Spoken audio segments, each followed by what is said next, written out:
Welcome to Sports Scope, the most influential sports talk show in the nation.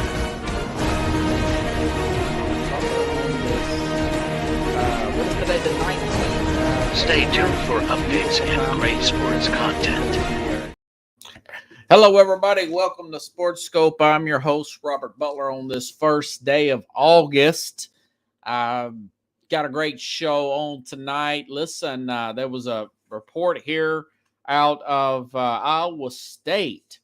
Hunter Dekkers is being accused of betting on Iowa State sporting events, including football. He's their actual starting quarterback. We'll talk about that after the break. Also, 30 minutes past the hour, got this part of the show, the live part, is going to be cut off short because I've got to interview Kareem Blackston coming back. He's got a bold prediction about the Titans. Fans here out of Nashville will like to hear his breakdown of this. Really good interview coming up 30 minutes past the hour. ESPN, they've done a shakeup now with part of their basketball crew that calls the games on ABC, and ESPN got a theory on that. I'm gonna have to squeeze that in 30 minutes. There's so much stuff. Dan Lanning, he had an interesting comment to make about Colorado. That's the Oregon head coach there. I'll talk about that. All this stuff and more here on Sports Scope. We'll go ahead and get our first and only break out of the way, and I'll be back in 49 seconds. Hello, Sports Scope followers. The program has seen tremendous growth since going 5 days a week. I just wanted to thank everybody for your cash contributions and sharing the program with friends and families. Just a reminder, if you want to contribute to the program, go to the Cash App, the cash sign, and Sports Scope.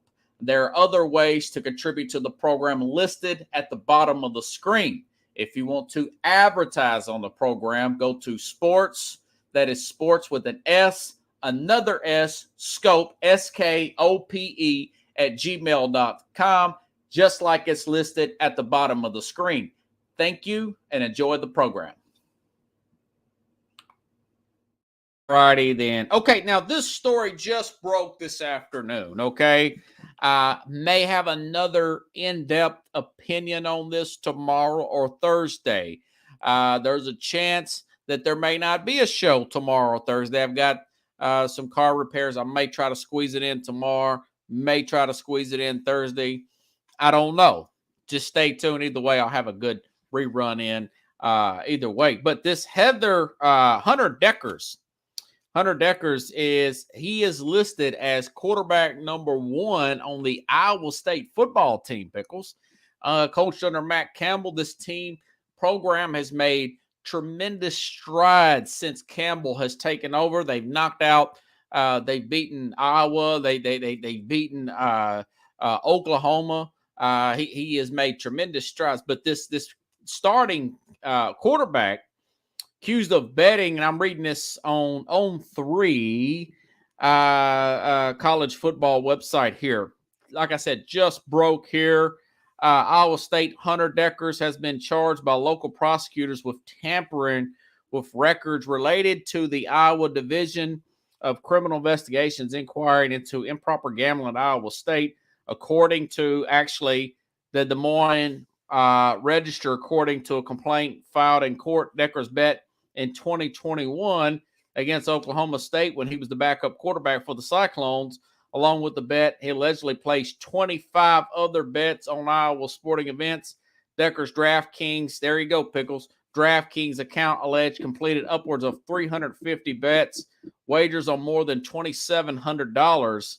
The Iowa State starting quarterback in 2022 will prominently lose eligibility under NCAA guidelines for betting, was already apparently involved in an ongoing gambling probe, but head coach Matt Campbell was mum about it on Big 12 Media Days just last month. That investigation's ongoing and continues to not have a lot of clarity to it. Campbell said, addressing Dekkers' status, Dekkers has played 19 career games for the Cyclones, starting 12 for them in 2022.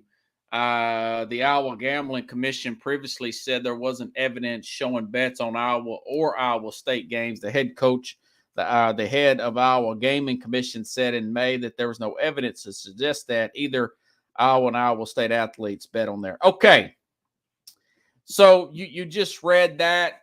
Again, he's listed as the starting quarterback. I looked on Our Lads, ESPN. They both got this guy listed as, now, of course, after this report just came out, he probably isn't, But this is something that with these apps on our phone, and you have to use the location because sports gambling is not legal in all 48 50 states. We've got college football in Hawaii. Vanderbilt's playing Hawaii on August 26th, Pickles. But my thing is, I'm surprised that a story like this hasn't already came out. This is the downside to these college football, being able to bet on college and the professional games. You got the app. These kids don't understand that you got to put your location. This stuff is easily traceable. Now, that's the flip side of technology. Criminals thinks, well, hey, look, man, I can do this, that, blah, blah, blah, blah.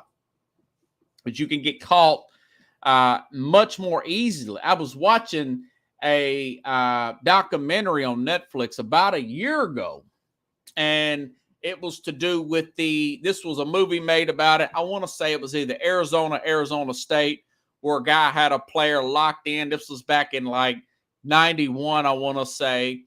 And they were fixing games, and he was keeping it right within the point spread every time. This was before apps. We're talking 1991. And the money being backed was through a guy who went to college there. Yeah, you remember that, don't you, Carlos?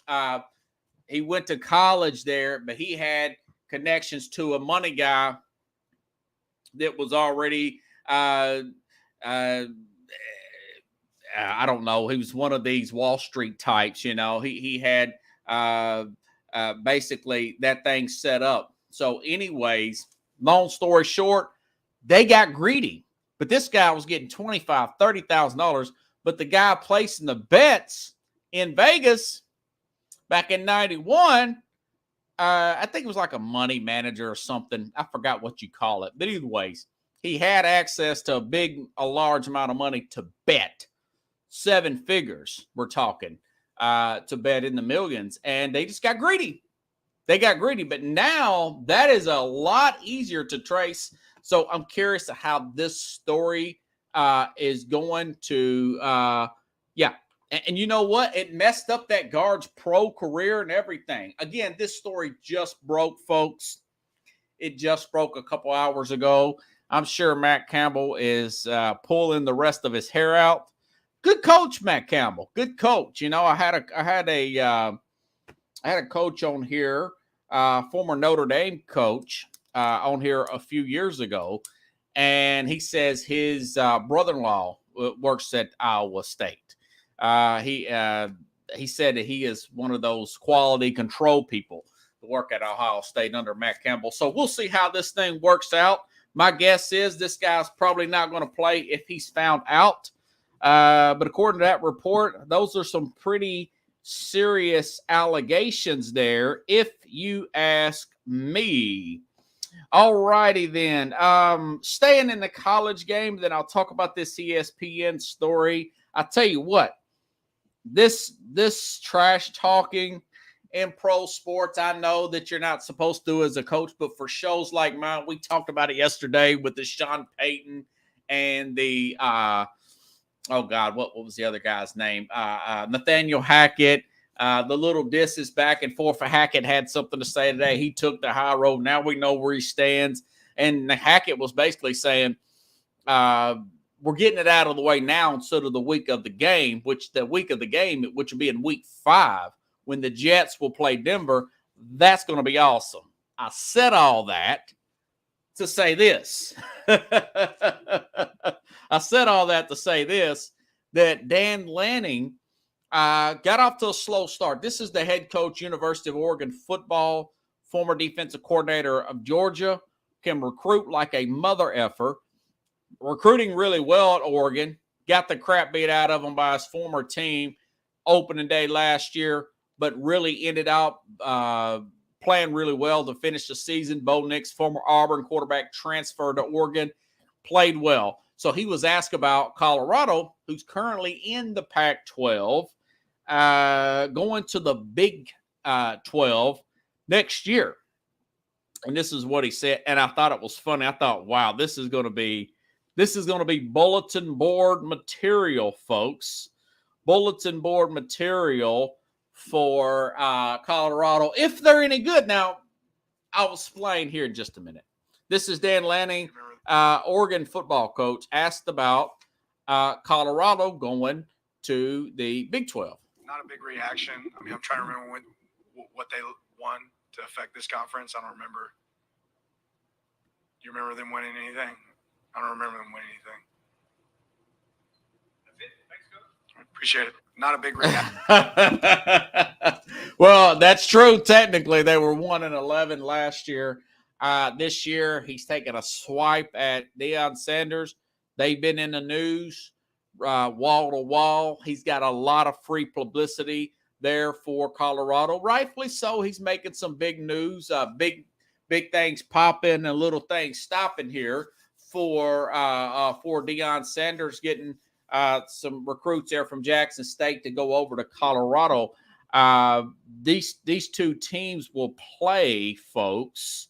They will play on, let me make sure I got this right. They will play on September 23rd. Now, that will be at Oregon. Pac-12, I forgot about Washington State. His last name is Penix. Washington. Washington's quarterback, he could possibly also be a top 10, maybe a top 5 quarterback in next year's draft. Next year's draft is going to be pretty deep in quarterbacks. I mean, there's some talk that Caleb Williams is compared to Patrick Mahomes. I read another article that's shooting it down, saying he's overrated because he's playing under Lincoln Riley.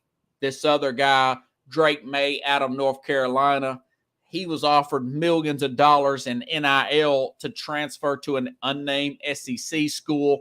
He's supposed to be the number 2 quarterback, probably the number 2 pick next year in 24 draft. And this Penix guy out of Washington is good too. And Bo Nix, he's like a 5th-year senior at Oregon. He's supposed to be great. So Oregon will probably stomp out Colorado.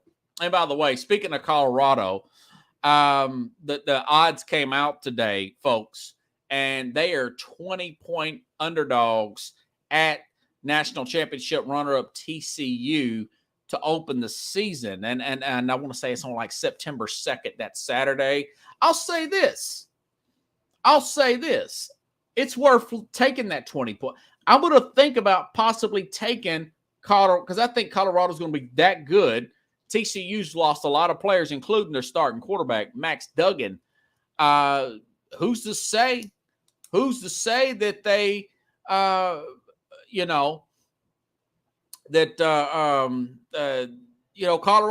may be good. I still think they'll probably win 7 or 8 games. People think that I'm being a little overly, I don't know, excited, overly optimistic per se. But I've looked at all the transfers. They're number 1 in the transfer portal. His son is pretty good. His son could be eligible for the NFL draft. Shooter Sanders. He's very quick. I think as Deion is putting this thing for one and done. I know he's had some health problems too. Some blood clots removed or whatever. I don't know. 20 may be a little much. A little bit. Now it's at TCU, but still, we shall see. Awuku Saki. Okay, I know it sounds like I'm in a hurry because I am. Again, 30 minutes past the hour, Kareem Blackston. I've got a recorded interview. It will come on exactly 30 minutes past the hour. I interviewed him last Friday. We go into the Titans. Kareem is a very fair but a firm type of analyst here. guy I work with. He talks. We talk a little basketball too. I didn't know Kareem used to play basketball. I don't know if he was named after Kareem Abdul-Jabbar. I should have asked him that, but it's spelled the same. And he said he did play college. He's a big guy, 6'4". I asked him, I said, man, you look like you played tight end. He said, well, it's kind of put on a lot of weight, I'm really a basketball guy, So really like Kareem, a big Atlanta Hawks fan. He kind of threw me off there being from Delaware. I thought maybe it'd be a Knicks or Celtics or whatever. Anywho, okay. Speaking of the round ball. Okay, so ESPN, Mark Jackson. I've always liked Mark Jackson. Always up for head coaching jobs. Former player in the NBA. Played for the Knicks. I want to say Mark Jackson played for, I know he played for the Pacers. He was a coach here. Got the Golden State Warriors to the playoffs and got fired. I guess they felt like Kerr can take them over the top. Of course, he did. So he gets fired, okay? And we already know that former Knicks coach Jeff Van Gundy has been fired. Only one left is Mike Breen. I really like Mike Breen. I've listened to him interview off camera, away from the NBA scene at WABC. I've listened to the Bernie and Sid show, the Don Imus show. Really good guy. He don't like the guys that use the Lord's name in vain. One of those guys. Pretty spiritual dude. Good guy. Went to Syracuse. I think he's number one now. Marv Albert was number one. Marv Albert, the great Marv Albert, 80-plus years old, retired a couple years ago. But my thing is, okay, if you're really doing bad and you want to make some changes, why wouldn't you change the whole crew? Because maybe he's the best play-by-play guy? Okay. But there was a lot of chemistry there with Mark Jackson and Stan Van Gundy. That's my best trio I've ever heard. Now, what Barkley and Shaq done, that's a halftime show. And Ernie, they're my favorite halftime show, probably about more than football stuff, be honest with you. Bang, pickles. So they end up hiring Doris Burke, and I love Doris Burke. But they also hired Doc Rivers, okay? And I could tell you real quick why they hired Doc Rivers, okay? I've talked about this before. ESPN with their Chris Rock. I renewed my Netflix. Chris Rock thing is funny as all get out. Chris Rock talks about selective outrage. And I've told you all last week, played this and it pretty somewhat viral. I got a lot of views when I started clipping this, that I think that if ESPN could sell and get as far away from Disney as possible would be fantastic.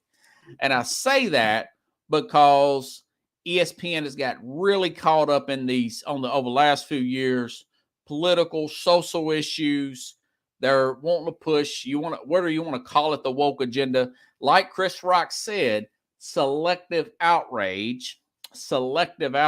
And I'll tell you, this is the main reason. Like I said, you're taking a guy like Mark Jackson off.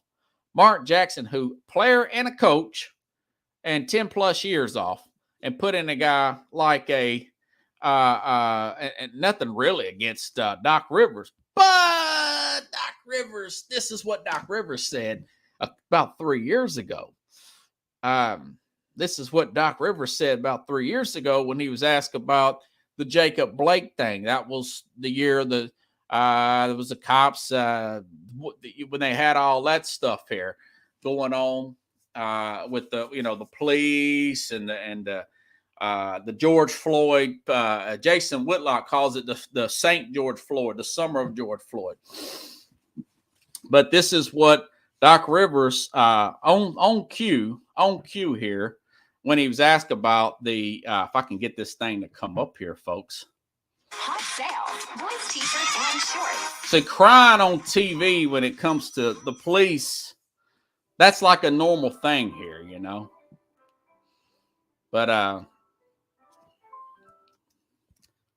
so he has the right type of political leanings. He has a right type of social leaning. He's got his mask on. There's nobody even around him. He's got the mask on. It's 2020, the Jacob Blake thing. And so and then of course they ask him about the Jacob Blake thing where the guy's fighting with the cops and the cop shoots him. He's paralyzed, but he's over this woman's house because she's called him, black lady. Doc Rivers black, and kind of giving you a little bit of backstory here. This is 3 years ago, Doc Rivers. What stands out to me is just watching the So he takes the mask off so people can hear him, but he has the mask on, so he's air quote, "Hey, I'm one of you here, okay?" And they're spewing this fear, right? Like all you hear is Donald Trump and all of them talking about fear. We're the ones getting killed. We're the ones getting shot. We're the ones that we're denied to live in certain communities. Now, this is a guy who, like Jason Whitlock said, he's married to a white lady. He feels like he has to double down on stuff like this. Now, he's not talking about gang violence in Chicago. You cannot talk about this. Like Jason Whitlock said, you can't talk about gang violence in Chicago. But if it's a cop, and if the cop is the right race, you got to be the right race, and it's a villain, then you can talk to ESPN. Here's a little bit more here. The ones that we're denied to live in certain communities. We've been hung. We've been shot. So dramatic. There you go. All you do is keep hearing about fear. There he's crying. It's amazing to me why we keep loving this country, and this country does not love us back. The country that's gave you over $50 million in counting, So that's your Doc Rivers crying on cue. He fits in with the culture at ESPN. Now, he's never said anything about gang violence. Now, he's got a pretty daughter, young daughter. Now, if he would have said, if he'd have started crying and say, my daughter got cut for the team because of a man that says he's a woman on the swim team, he don't get that job. You got to have, like Chris Rock said, you got to have the right selective outrage. So there's your reason for no Mark Jackson, but there's your Doc Rivers hire right there. Okay, now let's go to Whitlock's take on Doris Burke. He prefaces, I like Doris Burke too. He likes Doris Burke. But why was Jeff Van Gundy and Mark Jackson passed over for Doris Burke? This is Jason Whitlock on Fearless yesterday. Whole Doris Burke thing. They call it a truth bomb. That's what it's called. And what ESPN is doing, it tells you everything about what the true agenda is for diversity, equity, and inclusion. It has nothing to do with black men. Hello, manosphere, black men. This has nothing to do with you.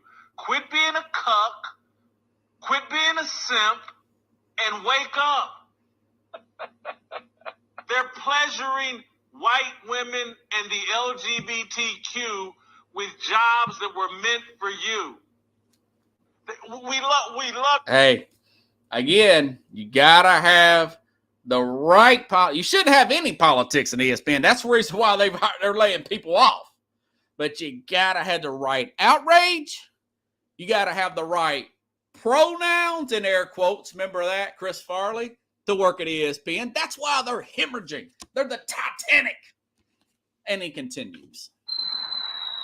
And this has nothing to do with you. I had to messed up on the time. Quit being a cuck, quit being a simp, and wake up. They're pleasuring white women and the LGBTQ with jobs that were meant for you. We loved the NFL. It's a black league, and the coaches should be more black. Blah blah blah. And while they hire every woman they can in an executive position, every LGBTQ person in an executive position, and now we look at the NBA, and they just kicked Mark Jackson and Jeff Gundy to the curb, Van Gundy, to the curb for Doris Burke. I like Doris Burke. Doris, don't be mad at me. Too late. I like you and respect you, but I just got to tell the truth. I'm compelled to tell the truth. Hey, man, this is the NBA. This is the NBA. What? Beth Mowins wasn't available? I don't know who that is, but that sounds Beth Mowins funny. and Doris Burke called the NBA Finals? And y'all keep going for this. Y'all keep pulling that Democrat liberal. Oops. Yeah. So, hey, he's a guy who calls balls and strikes right down the middle here, you know.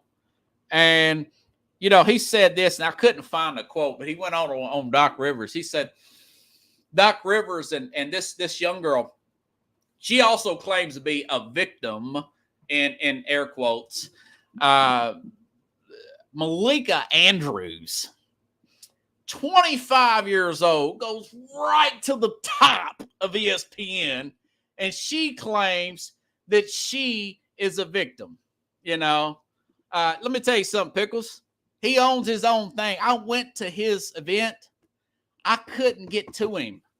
That's how popular Jason Whitlock is. You just don't like what he's got to say, but that's how popular he is. I couldn't see him. I couldn't see him. There were so many people that want to see Jason Whitlock because he does his own independent thing. So, yeah, he's real deal Holyfield, baby. You know, and I love him for it. I just love that guy for it, man. He calls balls and strikes, man.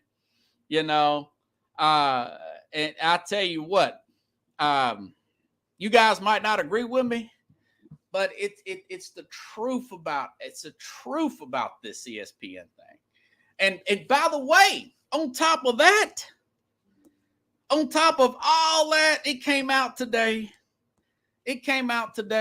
that FS1 is beating, for the first time ever, has got more subscribers. And I don't care for FS1 that much.